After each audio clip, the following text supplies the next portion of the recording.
So you mentioned briefly your husband, Nick. And I know he has a story about his learning disabilities that he had long before he met you, but didn't know he had until he met you. Can you tell me about that? Yeah. In order to continue my studies and my work, I was living in New Jersey. I moved to Pennsylvania, and I moved to a lovely garden apartment, and Nick was a manager there. On one occasion, we had some mutual friends in this development, and they said to me, there's a fellow that would like to have some tutoring by you. And I said, fine. So we arranged the meeting. So on the appointed time, I open the door and I see these two friends of mine, and I also see the managers to the development. And I thought, oh, that's unfortunate that he's coming, right at this time.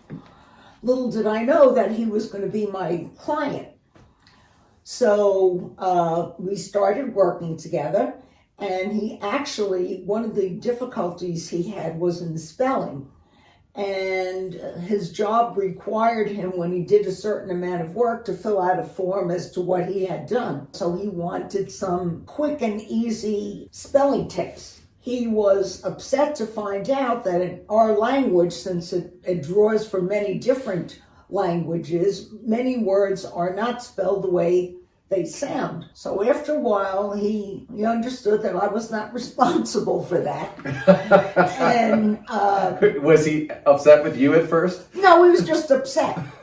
And so we moved on from there, and after quite a bit of time, I found that I was attracted to Nick. So we were about to start a tutoring session, and I said to him, which I had never done before, I said, do you have any wine?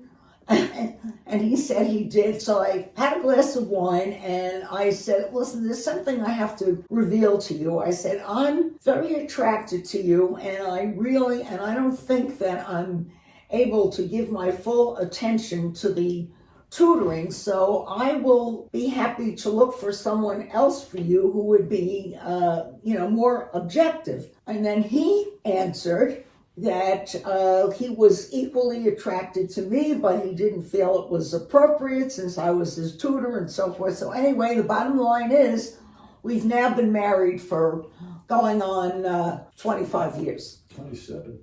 27. That's Nick in the background talking to us. And how did your helping him with his learning disability, previously undiagnosed learning disability, right? So he didn't even know he had a learning disability until he started working with you. Yeah, well, actually what happened was, as I got to know Nick better, he told me that when he was very young, he was walking to do an errand with an older brother, and he ran out into the street for some reason, was hit by a car. He was hit on the left side of his head, where for most people that's a language center. So that could be, it may be that he was not congenitally learning disabled, but he may have acquired it. He was very severely injured. He was given last rites, but as Nick and I like to say, he was meant to survive and be here for me as I am for him. So that's our story. Wow.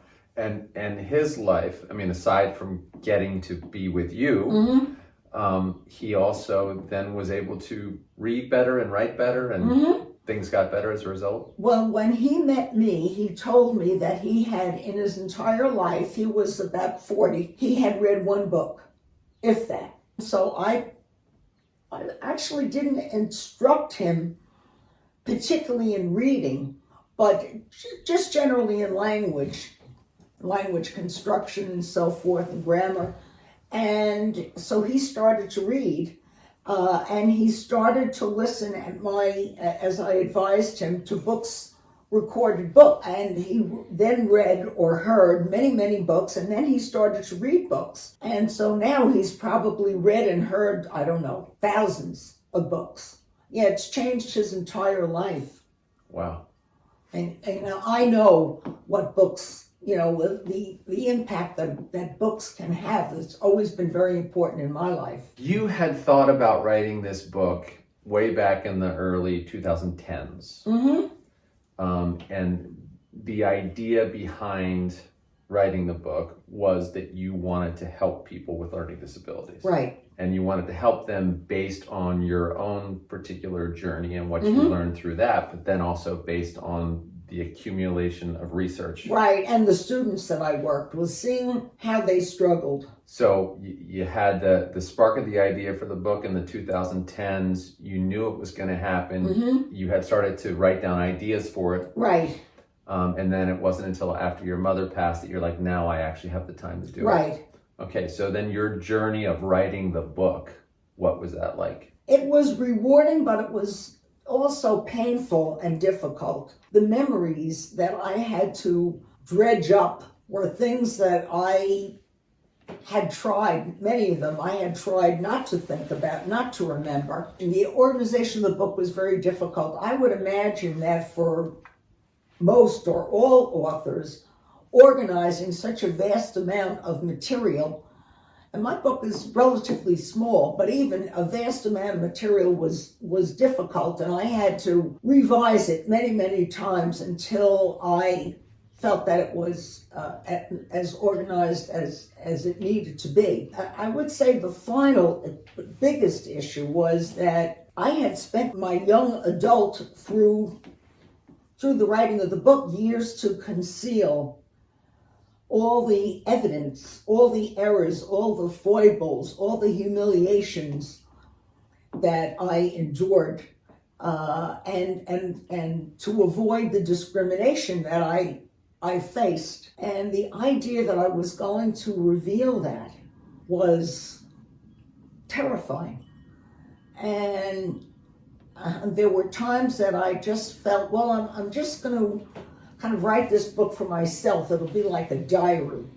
I wanted to, when I thought about it, I just felt like I was going to be uncovered in front of the whole world, and I wanted to cover myself. And then I thought about, well, why am I writing this book?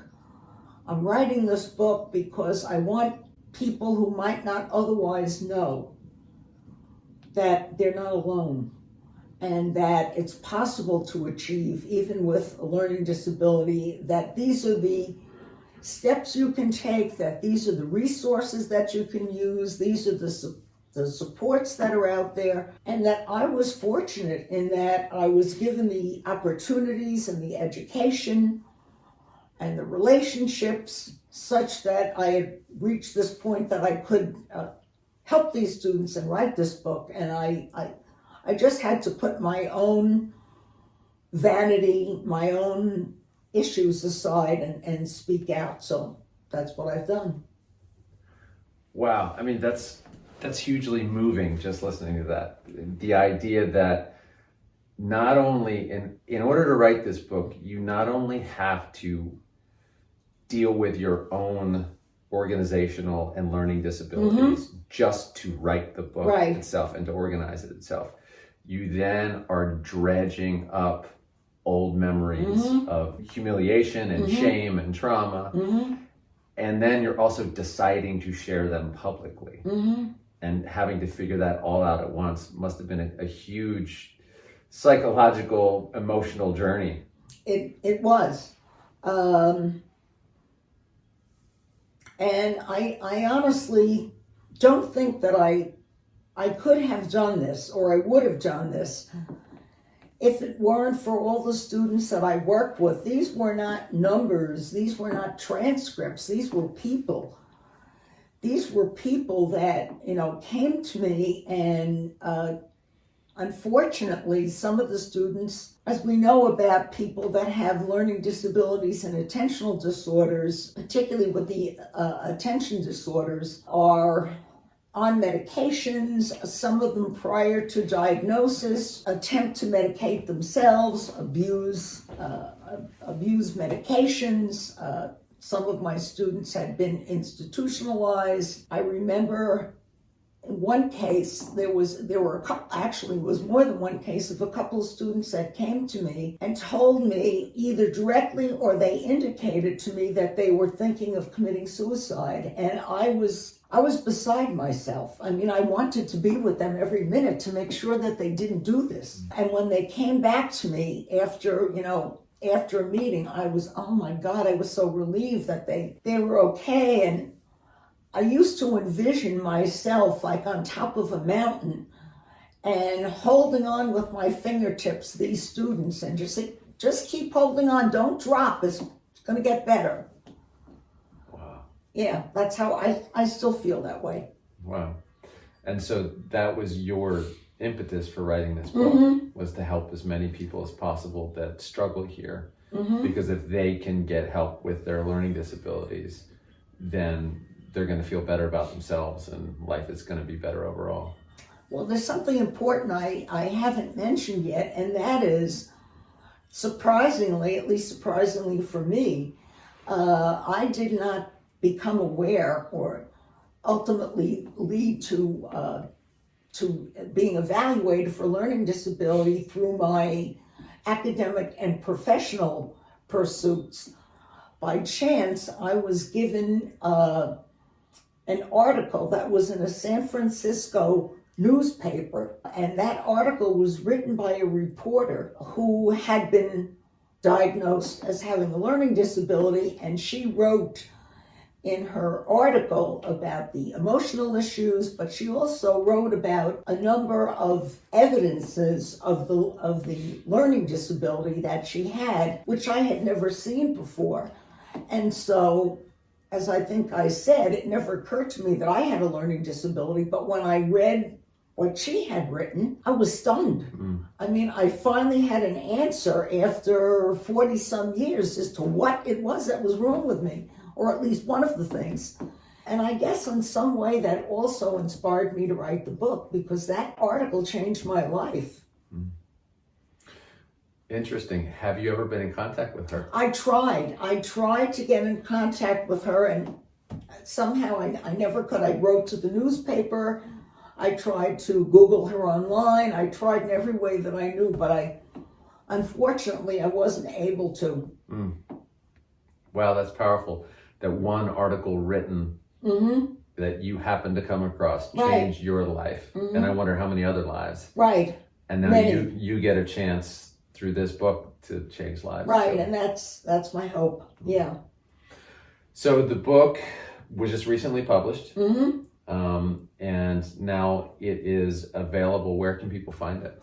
Right now it can be ordered through Barnes & Nobles, through Amazon, through Walmart, and I'm hoping that it will be more accessible. Right now, Barnes & Nobles has undergone very recently, or is actually in the process of undergoing a revamping in their stores, where each individual store is going to be more in charge of the store's activities and of the items in the stores and so forth. So I'm hoping that I'll be able to give, that will be one of the places that I'll be able to give a talk and have some books available there. Right now, I can be, well, once I get my website up, I can be contacted as well, and a book can be ordered through me. And are you hoping to give, aside from just Barnes & Noble, are you hoping to give talks? Yes. Yeah. Yeah, I have a couple of places that are that I'm in negotiations for to give some talks. Oh, that's great. So what is the current state of affairs for post-secondary disabled college students? Unfortunately, we have not, despite the advances in research and in treatment, there still are a number of issues that students that have any kind of disability, but students, the population that I represent, are students who are classified as those that have invisible disabilities. The reason that they were characterized in that way is they're not in wheelchairs, they are not blind, they're not deaf, so the disabilities may not be immediately apparent to others, but I assure you they're all too visible to us. So I'd like to read you a quote that I got from one of the members of AHEAD. I get a daily information from AHEAD written by different disability professionals, and this particular individual wrote about the current culture on the campus of students that have not just invisible disabilities, but disabilities.